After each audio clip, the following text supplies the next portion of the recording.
Good morning class.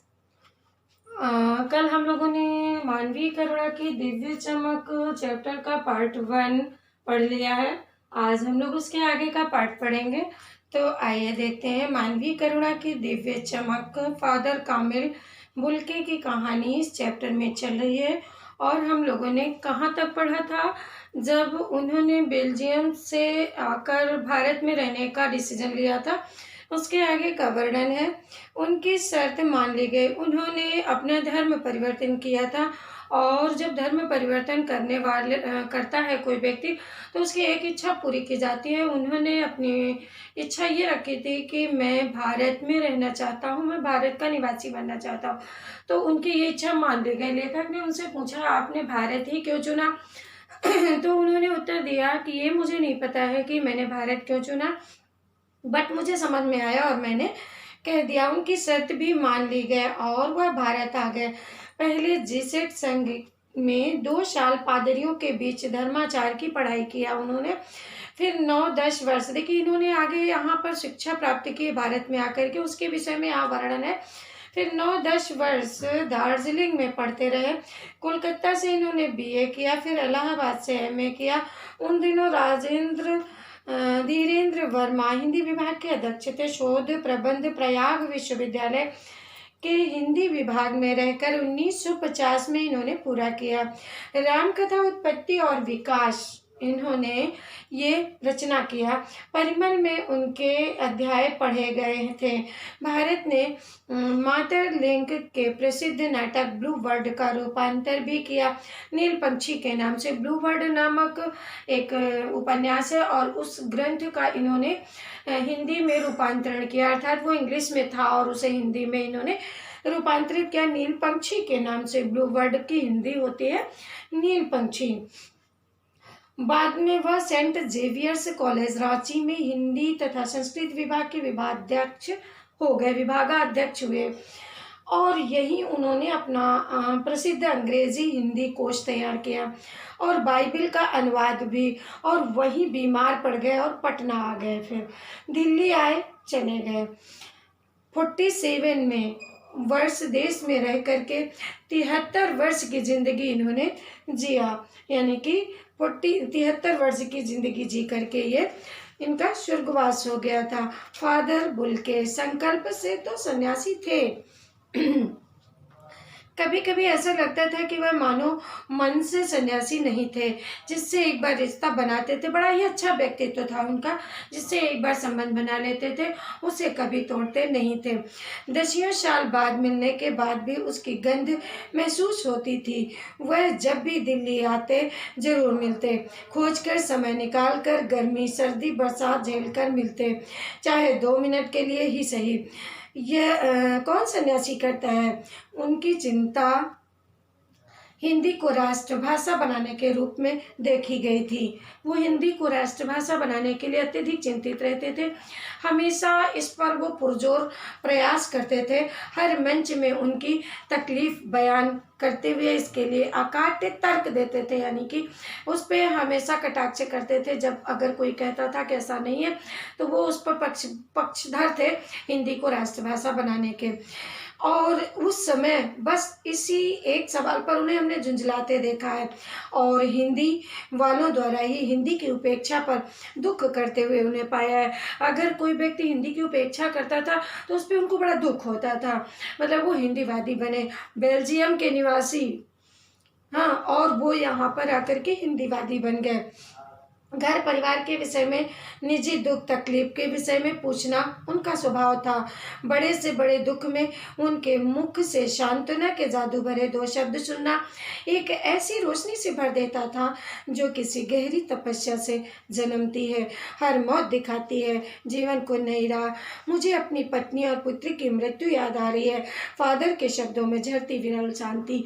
लेखक ने लिखा है कि जब उनके पत्नी और पुत्री की मृत्यु हुई थी, उस समय फादर वहाँ पर पहुँचे थे और उन्होंने उनको कैसे सांत्वना भरे शब्द दिए थे।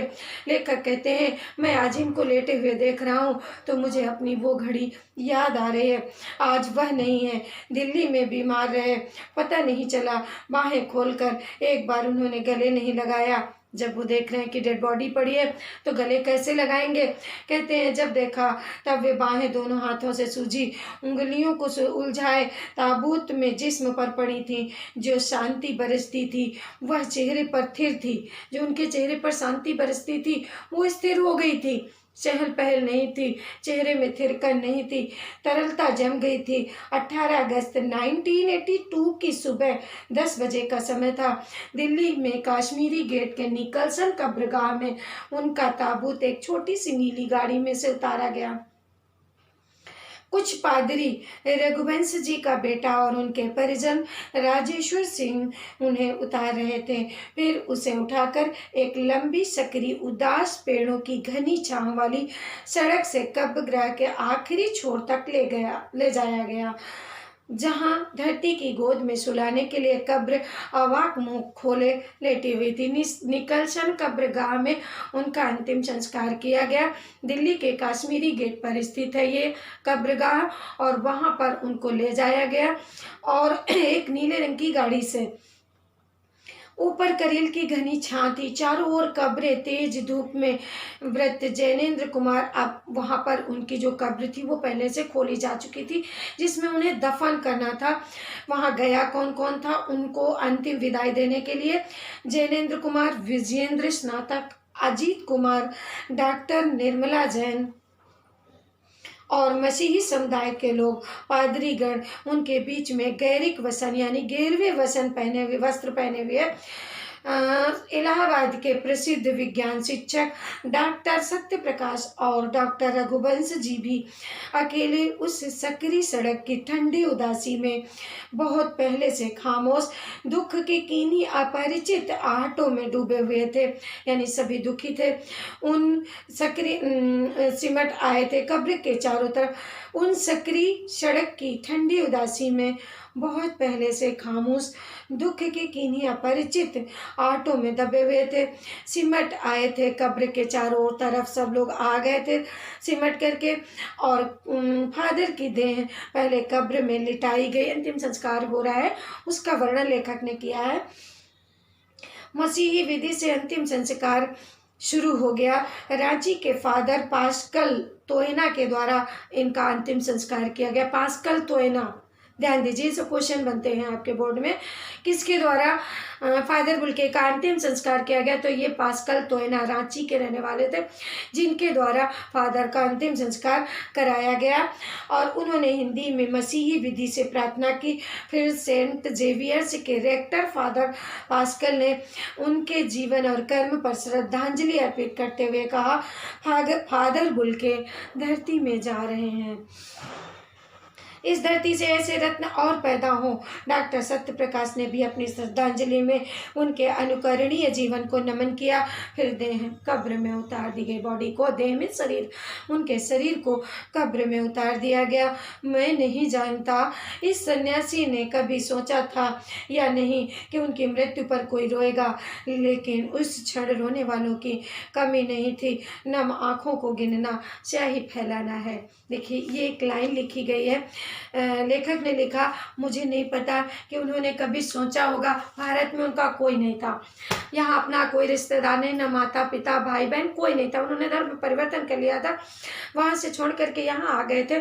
लेकिन उन्होंने अपने व्यवहार से न जाने कितने रिश्ते नाते बना लिया था कि उनकी मृत्यु पर इतनी सारी भीड़ थी, इतनी भीड़ थी। लेखक ने लास्ट में लिखा कि उनकी मृत्यु पर रोने वालों की कमी नहीं थी। इसके लिए लिखना स्याही फैलाने के समान है, अर्थात स्याही को वेस्ट करना। अनगिनत लोग थे जिनको मैं लिख नहीं सकता, जिनको मैं काउंट नहीं कर सकता। तो बच्चों, इस तरह से फादर कामिल बुल्के का अंतिम संस्कार हुआ और फादर कामिल बुल्के के विषय में इन्होंने पूरी रचना कर दी है।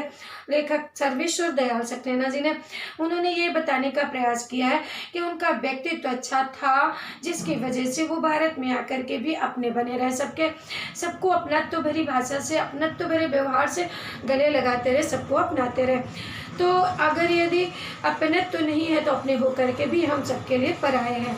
तो इसलिए अपनत्व और अच्छा व्यवहार ही इंसान को अपना बनाता है। हमें ये लेसन मिलता है इस कहानी से कि व्यक्तित्व फादर बुल्के का जितना सुंदर था, जितना शालीन था, इसीलिए शायद उनके मरने पर रोने वालों की कमी नहीं थी, हर किसी की आंखें नम हो गई थी। धन्यवाद बच्चों।